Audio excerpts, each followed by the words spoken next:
Dear students, in this video, you are going to learn a new method of proof called proof by contradiction. So, to learn that, you need to know the meaning of few words. Let us have a look at those words. Statement. What do we mean by statement? Sentence which is either true or false. Either true or false, but not both. What do we mean by this? We'll just try to understand with these examples. Mahatma Gandhi is the father of India. Yes, it is true. Who is an event time? These two sentences are true. Two sentences. Let us look at more sentences. PV Sindhu is the Indian women's cricket team captain. It is false. 0 is the smallest natural number. 0 is not in the set of natural number. It is not the smallest natural number. So it is also false. So all these four sentences are either true or false. So now we'll try to know the meaning of saying but not both. So for that, we'll consider two more examples. She is intelligent. Who is she? How can I say that she is intelligent unless I know about her? So this is not decided as a true sentence or a false sentence. One more. Mathematically, x plus 5 is equal to 8. So x plus 5 is equal to 8. I am not asked to solve this, but I am asked to say whether it is true or false. I cannot decide unless I know the value of x.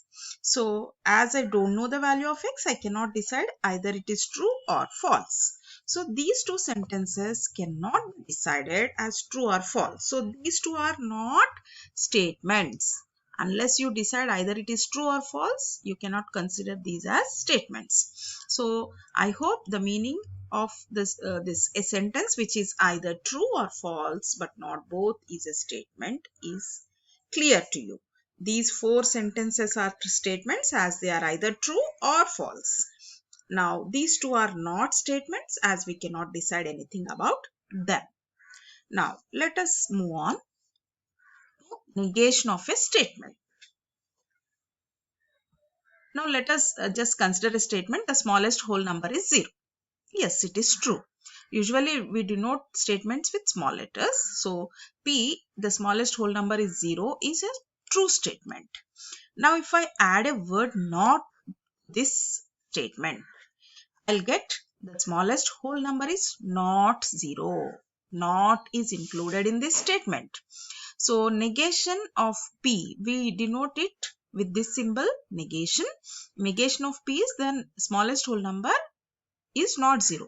We'll get the negation of a statement by adding not to that statement. Now one more thing children, if the given statement is true, then the negation of the statement will be false. If the given statement is false, suppose, then its negation will be true.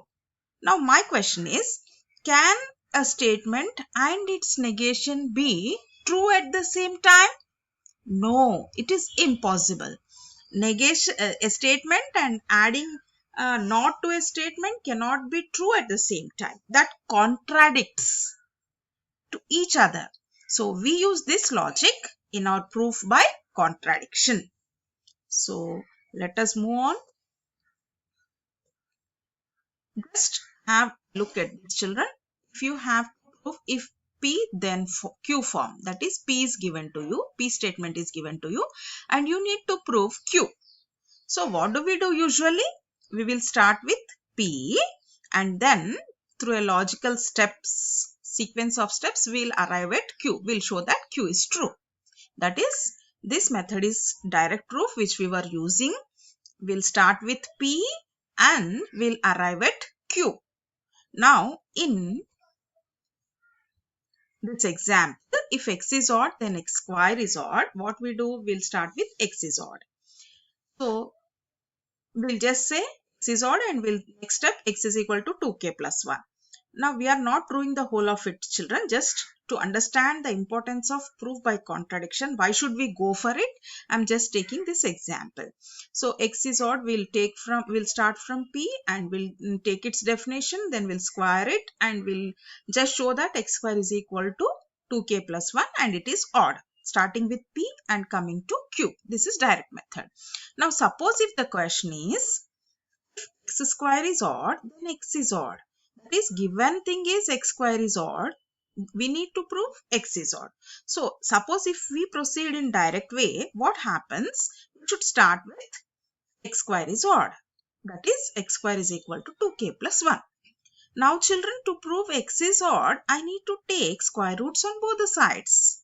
Just imagine children putting a square root over here and showing that as taking it to the form of 2k plus 1 is tedious. So in those situations when direct proof becomes difficult, then we'll go for alternative method of proof called proof by contradiction. So let us understand it with an example. So how we proceed in proof by contradiction? If P is then Q statement is given, we'll start with negation of Q, children. We'll start with Q. We won't go from P as we do in direct proof, but we'll take Q and we'll say that not Q is true statement. That is, negation of Q as true statement. And then a logical sequence of steps, we arrive at a point that not P is true. We are starting with not Q is true and we are arriving at a point not P is true. That contradicts with the given part, because given that P is true, if P they are saying P is true is given, but we are arriving at a point not P is true. This is contradiction to each other. The contradiction to the two statements. Each statement contradicts with the other. So what we say that what we have assumed is wrong, and hence we conclude that Q is true. Because we have assumed not Q as true, we arrived at not P as true. So this contradicts with P, hence our assumption is wrong, and hence we conclude that Q is true. That is, indirectly we are proving that. Now we'll take one example for it.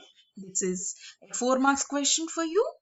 Just listen carefully how we are proving it using the proof of contradiction, indirect proof. The question is, prove that root 2 plus root 5 is an irrational number. So we'll start that. We'll add a not this and we'll start.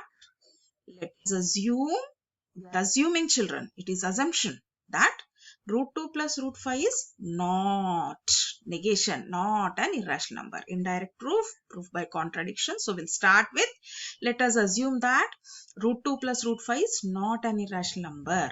As we have to prove it as irrational number, we'll say that because it is indirect one, we are starting with not Q is true. We are assuming root 2 plus root 5 is not an irrational number. This is the first step, children.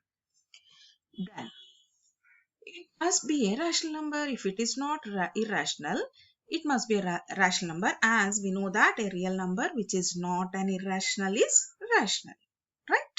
Okay. So now let us define a rational number. Root 2 plus root 5 is equal to P by Q. You know very well, children.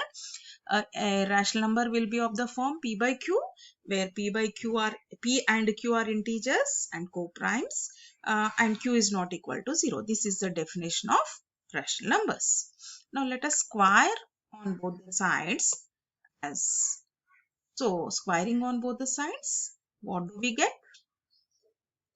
Here root whole square is 2, root 5 whole square is 5, plus 2ab term will be there. 2 into root 2 into root 5, that is root 10. So we have used a plus b whole square is equal to a square plus b square plus 2a into b. And right hand side we got p square by q square. Now let us add 2 plus 5 is 7 plus 2 root 10 is equal to p square by q square. Now let us take 7 to the other side. So 2 root 10 is equal to p square by q square minus 7. Now let us take the LCM on right hand side and then send the root 10 will be p square minus 7q square by 2q square.